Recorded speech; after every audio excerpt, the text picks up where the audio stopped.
Group পর্ব থেকেই বাদ পড়ে যেতে পারে ব্রাজিল ফুটবল দল। চারদিক থেকে এক অদ্ভুত দুশ্চিন্তা ভর করছে কোচ কার্লো অ্যানচেলোত্তির কপালে। আসলে বড় দলগুলোর বিপক্ষেই বিপাকে পড়বে তারা।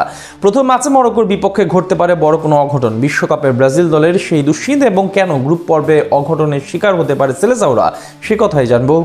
শক্তিমত্তার দিক থেকে এবার বিশ্বকাপে ব্রাজিলের অবস্থান নেই সেরা তিনে। সব দিক থেকেই ভীষণ চাপে আছে পাঁচবারের বিশ্ব চ্যাম্পিয়নরা। কাতার বিশ্বকাপে ক্রোয়েশিয়ার বিপক্ষে কোয়ার্টার ফাইনালে হারের পর থেকে যেন খারাপ সময় পিছু নেয় তাদের। এরপর থেকে আসন্ন বিশ্বকাপ পর্যন্ত এক অন্ধকারের মধ্য দিয়ে যেতে হয়েছে হলুদ জার্সিধারীদের। তবুও কার্লো আনচেলত্তির জন্যই স্বপ্ন দেখছে সবাই, কিন্তু সেখানেও একটি দিক থেকে দুশ্চিন্তার মাঝে আছে ব্রাজিল, যেটির কারণে আসন্ন গ্রুপ পর্ব বা শেষ 32 থেকে বাদ পড়তে পারে নেইমাররা। ধারণা করা হচ্ছে দুর্বলতার কারণে বড় দলগুলোর বিপক্ষে ভোগান্তিতে পড়তে পারেন কোচ আনচেলত্তির ব্রাজিল। তার উপর এখন এসেছে নতুন এক মন খারাপ করার মতো দুশ্চিন্তা।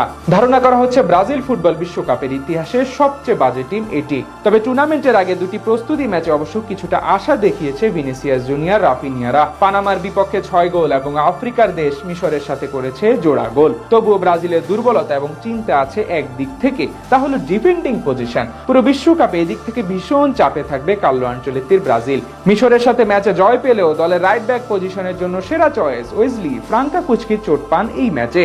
মাত্র 17 মিনিটে কাঁদতে কাঁদতে সবুজ গালিচা ছাড়েন তিনি।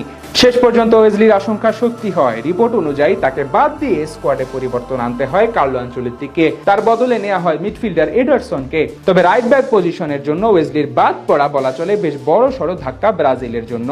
এদিকে দলের সেরা ডিফেন্ডার ধরা হয় মার্কিনিউসকে, কিন্তু সাম্প্রতিক সময়ে পারফরমেন্স বলছে তিনিও নেই সেই সেরা ছন্দে।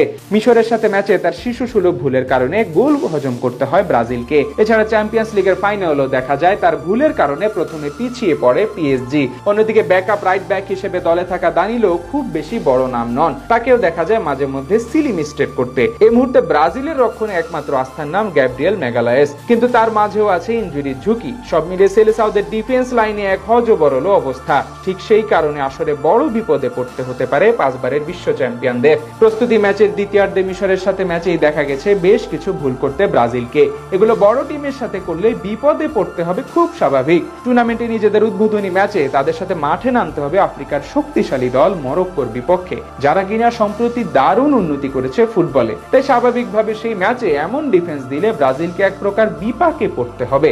এছাড়া এবার বিশ্বকাপ হবে 48 দেশ নিয়ে, সেখানে শেষ 32 দলের মাঝে শুরু হবে নকআউট। এক্ষেত্রে বলা চলে প্রথম থেকেই চাপে থাকতে হবে কোচ আনচেলত্তিকে। ব্রাজিলের নকআউট পর্বের প্রথম প্রতিপক্ষ তালিকায় সম্ভাব্য হিসেবে আছে নেদারল্যান্ডসের নাম, যারা কিনা ইউরোপের অন্যতম শক্তিশালী দল। তাই তাদের সাথে যদি নকআউটে হেরে যায় তাহলে বড় লজ্জায় পড়তে হবে পাঁচবারের বিশ্ব চ্যাম্পিয়নদের।